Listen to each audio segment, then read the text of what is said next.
સુરતની મેડિકલ કોલેજની અંદર એક હોનહાર જેના ભવિષ્યના સપના હતા એવા ડૉક્ટર હર્ષ પંડ્યા રેગિંગ જેવી વિકૃત માનસિકતાનો શિકાર બન્યા. એમણે આત્મહત્યા કરી. રાષ્ટ્રીય અનુસૂચિત જાતિ આયોગ દ્વારા આજે હર્ષ પંડ્યાના જે પરિવારજનો છે, મોડાસા ખાતે રહે છે, એ પરિવારજનોના દુઃખમાં સહભાગી થવા માટે આયોગ તરફથી હું અહીંયા આવ્યો હતો.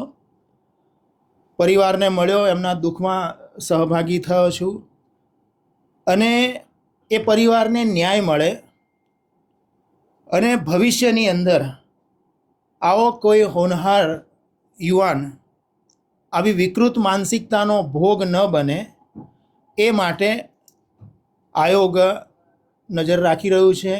એ દિશામાં કયા પગલાં લઈ શકાય એ માટે પણ આયોગ વિવિધ સૂચન કરશે અને આ પરિવારને ન્યાય મળે એ જોવાનું કામ આયોગ કરી રહ્યું છે. સાહેબ, પરિવારજનોના ઘણા બધા આક્ષેપો હતા કે કલમો અમુક ઉમેરવામાં આવી નથી, સાથે જ અમુક સમય પછી આ લોકો છૂટી જશે, ફરીથી આવી ઘટનાઓને અંજામ આપી શકે છે. તો આ બાબતે આયોગ શું કડક આગળ રજૂઆત કરશે કે કાર્યવાહી કરશે? તમારા તરફથી શું સ્ટેન્ડ રહેશે?